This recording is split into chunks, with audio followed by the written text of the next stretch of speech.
Hi there. Here's another canvas that something happened to it and it didn't work well. And so I scraped off the paint, and as you can see, that left a whole pile of leavings behind. So I'm just going to show you the process of putting together a pour right from filling the cup to do a dirty pour, and then tipping it around. So this is going to take a couple of minutes. But first I'm going to put in some red. Now this is the very last of a batch of red that I have, and I have some more red as well. But I'm going to put in the last of that batch of red, and it has red sparkles and such in it, so I have high hopes for that color. And then I'm also going to use some blue, and I'm going to use a metallic white or a pearly white.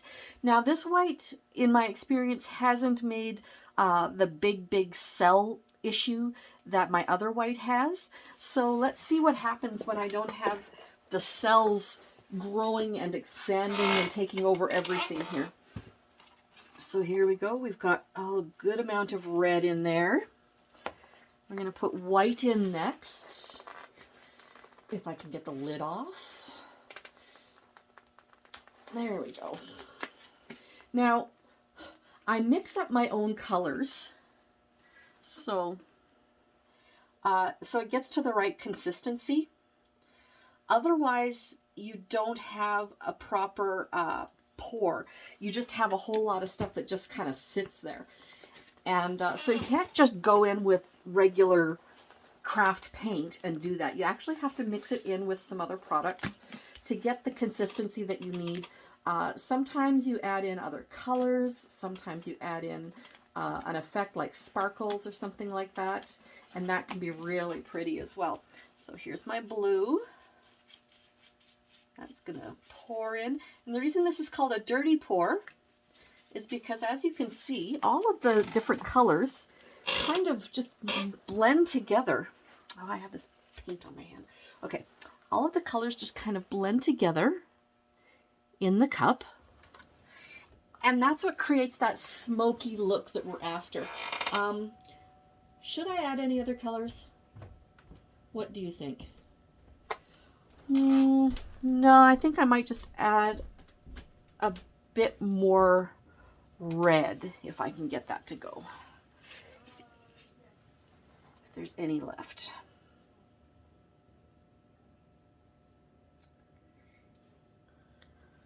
I'm willing to say that, no, that's pretty empty. Okay, so I've got a small solo cup. It's not really a big solo cup. So I'm just going to add some more white and then some more blue. So it's going to be mostly white and blue with some red in it. And we will see what happens from there. Okay, so there's the rest of my white. And I'm going to add some blue.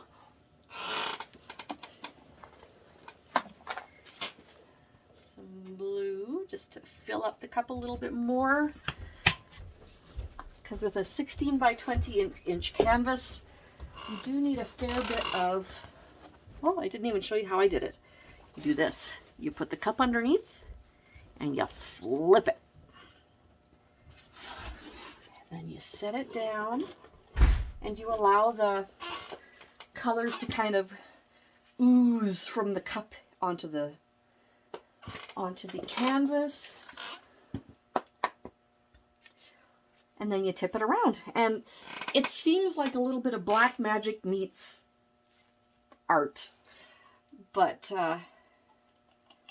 as you can see, like I said, it's going to be a whole lot of blue and white with just a hint of red in there. And I think that is going to be absolutely gorgeous. See the inside of the cup? I don't know if you can see very well. You can see that there's still a little bit of red in there. The blue has kind of taken over a bit. There we go.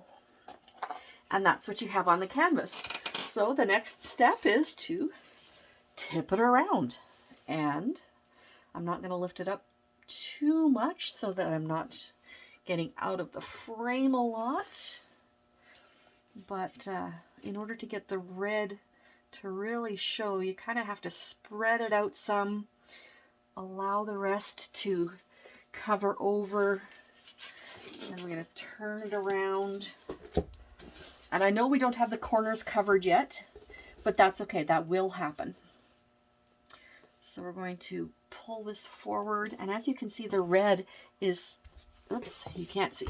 As you can see, the red is sliding down from the top, and it's making this really pretty pinkish color. There we go, now you can see it. There we go. That's what happens when you have your camera set too low. You have to do everything at floor level. Okay, and we're going to tip it this direction to allow this corner to cover. You can see how it's flowing down over here. And that great big cup, almost completely full, still isn't quite enough to get a huge layer. See how slowly it's moving? That's partially because we want the paint to be a little bit thick so it sticks, but it's also because we don't have a ton of it on there, so it's not got the weight and the gravity to pull it down.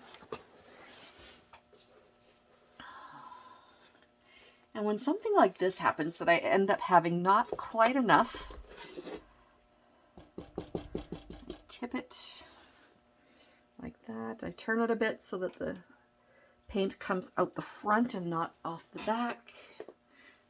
Oh, you're having a hard time seeing that there. There. And now we're going to go this way. There we go. There, you can see that little corner is getting covered. Okay, so there's that corner. And now let's aim for the other corners. There we go. And sometimes what I'll end up doing is I will end up just adding some white to the edges or something like that and allow it to drip down. And that just creates that weight of the extra paint that isn't on there at the moment. So we're going to let that drip down. We're going to pull that forward a bit so that the edge paint comes in toward the front. There we go. It's coming toward the front. I'm going to bring that actually over with my fingers because I am not that patient. There we go. There. So now we're going to let that ooze so it looks like it's there on purpose instead of like I used my finger to create an issue that wasn't there. And now we're going to come over to the other opposite side. We do the same thing to the sides when that happens, because I'd rather have the front covered than the sides. So again, we're going to allow the weight, oops, I'm really not in the frame there.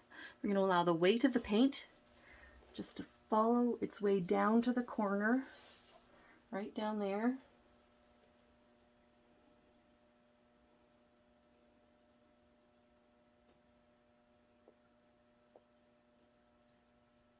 Okay, that doesn't seem to want to go much further, so I'm going to actually just take a look at what's left in the cup. I'm going to pour that on the sides. There we go on that corner.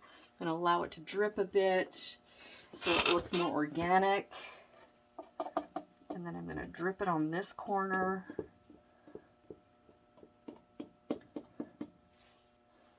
There, we have a bit more red.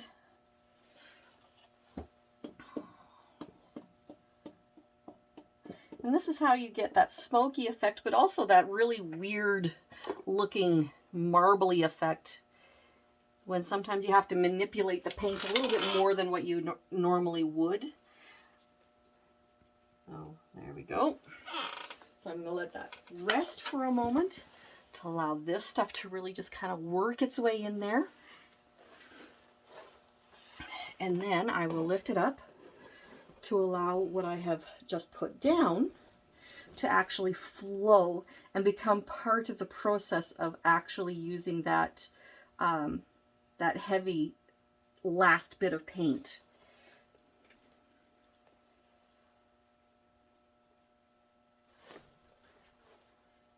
Okay, how are we doing there?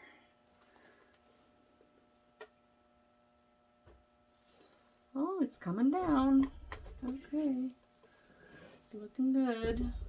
Oh, you can see this corner isn't covered, but that's okay. How's this corner doing? Oh, it's mostly covered. I'm just going to touch it right there. I guess that's how they get the term touch-ups. I'm going to slide paint from the bottom and tap and touch it and allow it to do that. Okay, so to create a very even but not kind of even effect, I'm just going to allow some product to smoosh around there a bit. And as you can see, that white really didn't do a whole lot except marbleize with the rest. So there you go. That's the process of doing a dirty pour with almost enough paint. There. Oh, that's going to be so pretty. And you can see cells developing as well, which is really nice. I'm going to take my gloves off so that you can see that. First, I'm going to dry them off a little bit so I can use them again later.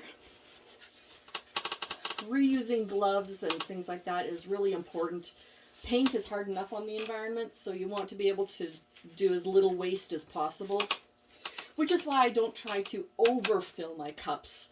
I try to just fill them so I'm not A, wasting a lot of paint, and B, causing a whole lot of extra dirty yuckiness into the waste system. So, okay. So let's go a little closer with the camera. Oh. Hang on just a second. I'm going to switch the camera around.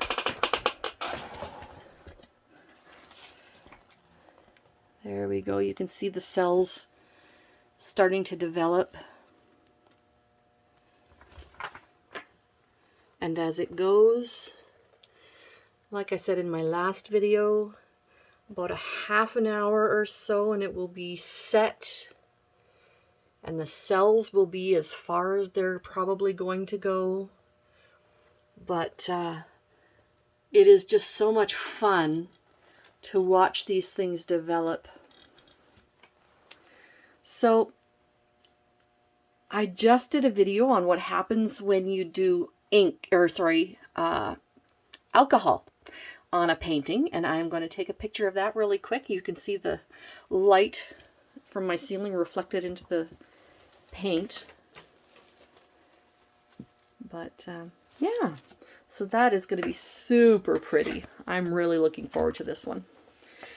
Okay, leave comments, let me know what you think, and tell me what you think I should do next. Bye!